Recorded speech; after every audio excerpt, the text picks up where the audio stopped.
morning. Xavier said yesterday afternoon went well. Yeah, and how about you, Ayaka? What were you up to? After we split up, Ayato went to see Udex Nervillette. I was originally thinking of going with him, but he said he could manage it himself. He told me to go see the sights around Fontaine, so I rode the aquabus with Yoimiya and visited the opera house on Aranias Island. Yeah, you wouldn't believe what we saw there! 2 mechanical puppets that were dancing together!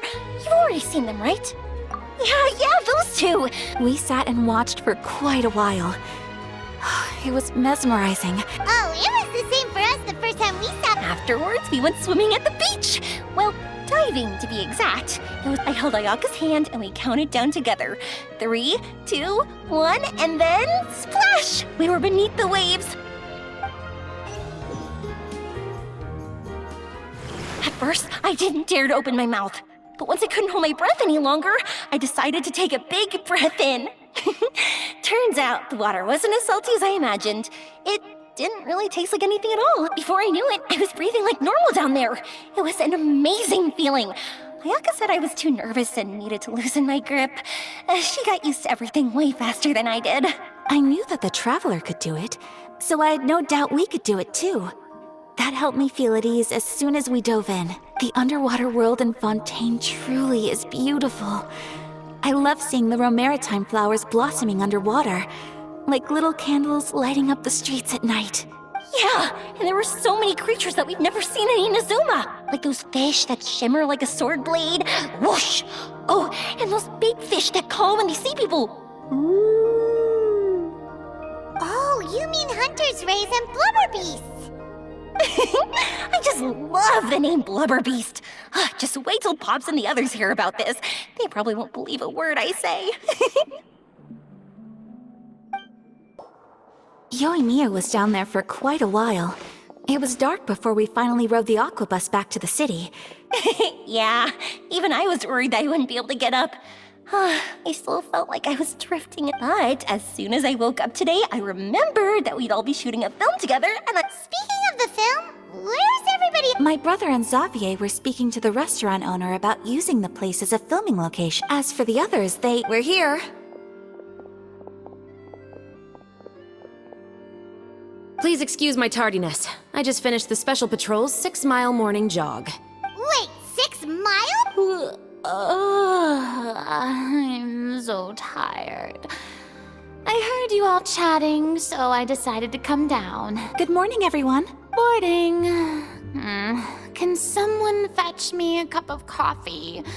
Sure, I'd be happy. No, you can't go anywhere. Please, have a seat over here so I can get started on your makeup. I can get the coffee. It's the perfect job for an assistant.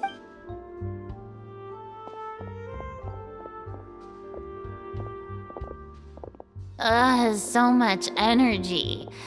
Seriously, what's her secret? Oh, Yoimiya's always like that. But you sure look exhausted, Farina. It's because you're not used to waking up so early, huh? Of course not. I spent the whole night reading the novel from cover to cover, marking sections that either need to be omitted or adapted. Wow. Paimon didn't expect you to be so thorough. Well, I was the biggest star in all of Fontaine after all. It takes more than just a pretty face to earn a reputation like that. I know how to get serious when the situation calls for it. I went all out when I was acting as an Archon, so why wouldn't I do the same for my own life? Here's your coffee, Director Farina.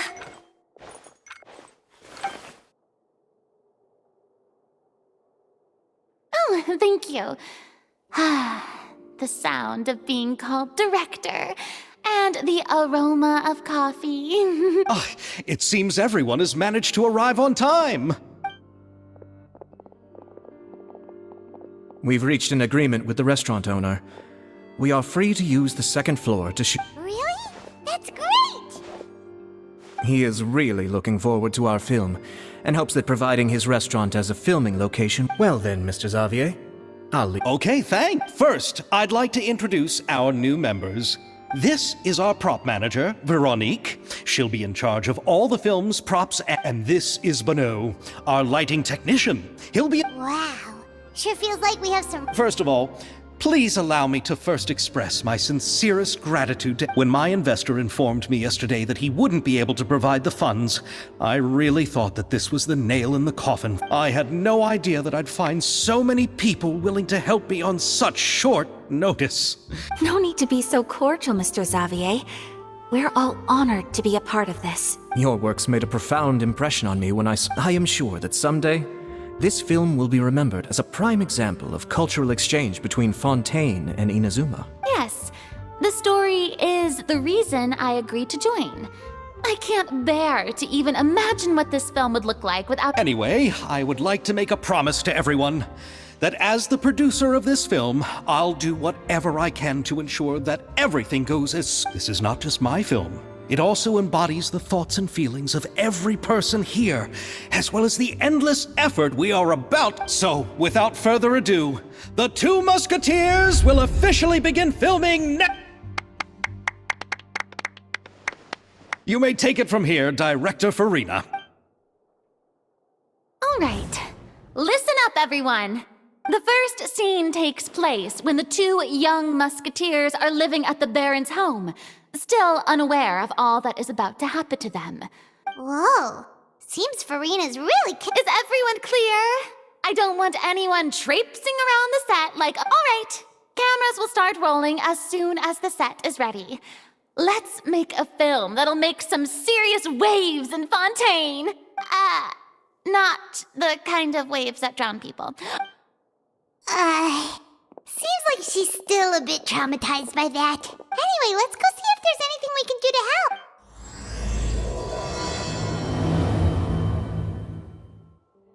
help. So, this is a real musket? No, it's just a prop weapon. Not bad. Have you seen a real musket before? Only in books and newspapers. I made this one based on the relative shape and proportion. When we're filming, some special gunpowder will be applied around the muzzle. Which means it'll be up to the actors to portray the recoil. That's right. The sound effects for gunshots will also be added in post. Thank you, Veronique. I think I know where to start now. However, the musket's gears and firing pin could still use some work. Adding some wear on the metallic components will make them appear more realistic. Also, be sure to rub the muskets with some oil each time before we start shooting. That'll give the impression that the firearms have been well maintained. Good point. You seem to know a lot, Miss Chevres. I assume you use these types of firearms on a regular basis? Yes, I perform routine maintenance on my weapons every day. Just like we as people need to eat and sleep.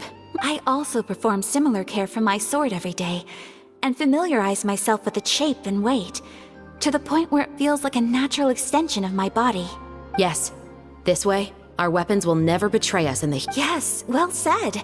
Oh, sounds like they found a common interest to talk. Though these props differ from the muskets I use, I can still give you some pointers.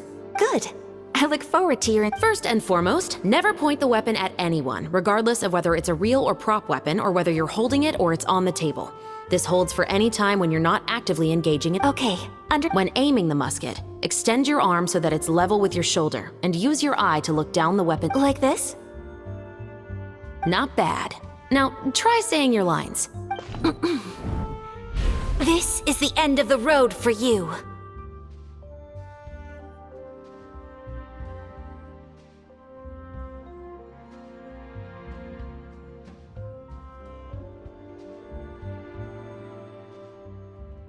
Good. Now turn your body a little. This is the end of the road for you. Excuse me, Miss Chiori. Director Farina, there's something I wish to discuss with you. Oh? What is it? Like this? Yes, much better. What do you think? I do see your point. I believe it would be most fitting. Well, if you insist. All right, I understand. Miss Ayaka, Miss Chevres, could the two of you please come over here? Huh? What's going on? Are we gonna start filming now? Let's go see. What is it? I have a question for you, Miss Chevres. Would you be willing to play the role of a musketeer? What? To clarify, I would like to turn over my role to Miss Chevres. But brother... Don't worry, Ayaka. I actually view this as a good thing. I was becoming troubled trying to set aside some time to speak to the staff at the Palais Mermonia. I would like to have some conversations about the cultural exchange between our two countries. Now, I will be able to focus on my work. Besides, you also know that I'm not really one for public performance. Are you really sure? From a director's point of view, I also felt like the relationship between the two musketeers in the original story could be improved. The older brother in the story plays the lead role with his overbearing character, but this causes his character to overshadow that of his sister. But if we were to change the siblings to two sisters of a similar age, then that aspect of the story might come through more. Also, I've seen you instructing Ayaka. That cold and dignified personality is exactly what we need. Of course, even with all these insights, the decision should still be made by Miss Chevreuse. Chevreuse mentioned that she really likes the story, right? Paimon bets that she'll... All right, I'll take the role. Good. It's decided then. We'll also need to make some immediate adjustments. I have a feeling that our adaptation will be even better than the original story. You're doing a great favor for me, Miss Chevreuse. Don't mention it.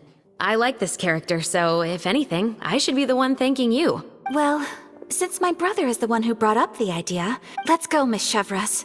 I look forward to working with you. Please, just call me. Seems like you're really going out of your way to solve the problem I was having with your makeup. Surely you jest, Chiori.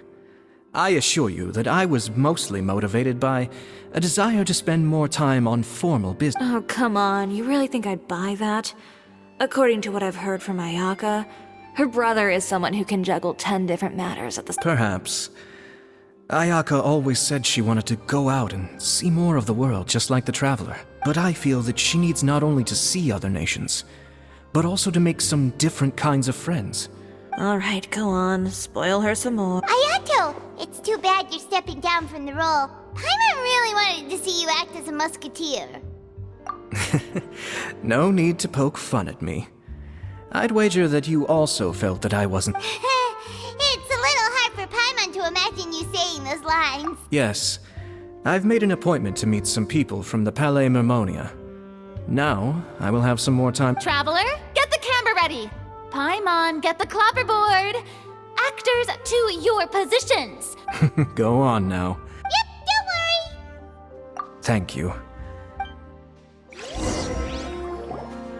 All right, now that we're all here, let me help set the scene for everyone. The first scene takes place when our two main characters are still living at the Baron's estate. They've been ostracized and verbally abused by others in the house. Chevreuse will be playing the role of the older sister, Tulip, and Ayaka will be the younger sister, Iris. Silence on the set! Lights! Camera! Let's go! Tulip, Mother's been out for quite a while. Perhaps she went to pick some flowers on the way home. You know how she loves flowers. Iris, Tulip! I'm home! Mother! You were out for so long, we were beginning to worry about you. I'm sorry, but I'm back now, safe and sound. Mother, what are those bruises on your hand? Huh? What bruises? Oh, but I didn't notice them this morning. Then perhaps they're from when I accidentally tripped. By the way, did you have fun playing at home? What's the matter, Iris? Well, we've realized that no one really wants to play with us. They even took Iris's doll and spat at us. And they even called us names. They said we were... Shh! It's all right, don't worry. Girls, listen to me. It doesn't matter what anyone says.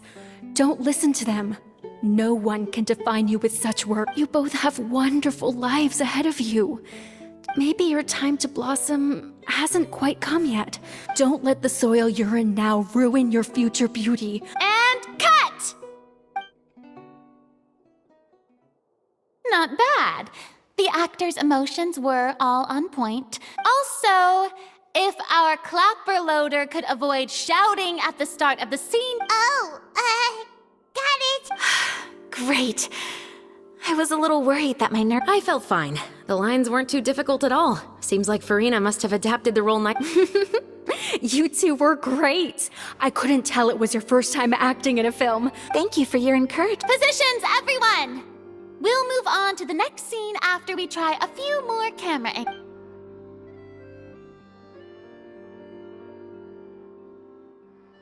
This scene is when our two characters return home, only to discover their mother has been murdered. Mother, we're back. Mother?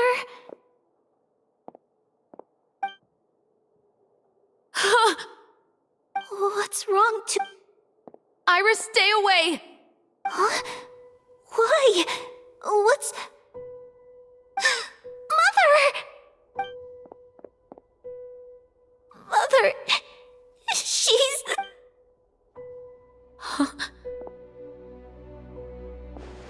There's poison in this cup. Huh? I could have sworn I've seen this... Those aristocrats. They didn't even try to cover up their action.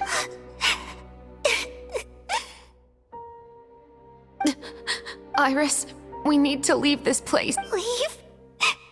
But now that Mother is gone... Anywhere. All I know is that we can't stay in this house. But... Are we just going to let them get away? We'll have our revenge, I promise you. Just not right now. Come on, let's go. No, wait. We can't just leave Mother here like this. At least let me leave this rose with her. That's why we went out in the first place. All right. Goodbye, Mother.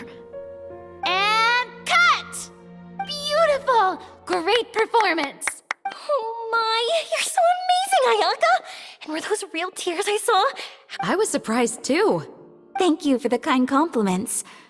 Actually, as soon as Director Farina said action, I told myself not to think about anything. It's quite similar to practicing the art of the sword. You clear your mind and focus only on what's happening in front of you. Ayaka's performance was amazing. Have I discovered an acting prodigy? Pipe down, everyone! We need to move on to the next scene.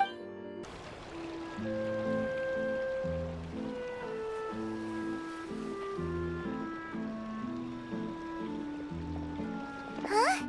Are we done already? But Paimon wants to keep playing with the clapper. How do you feel, Traveler? Is your arm sore from holding the camera all day?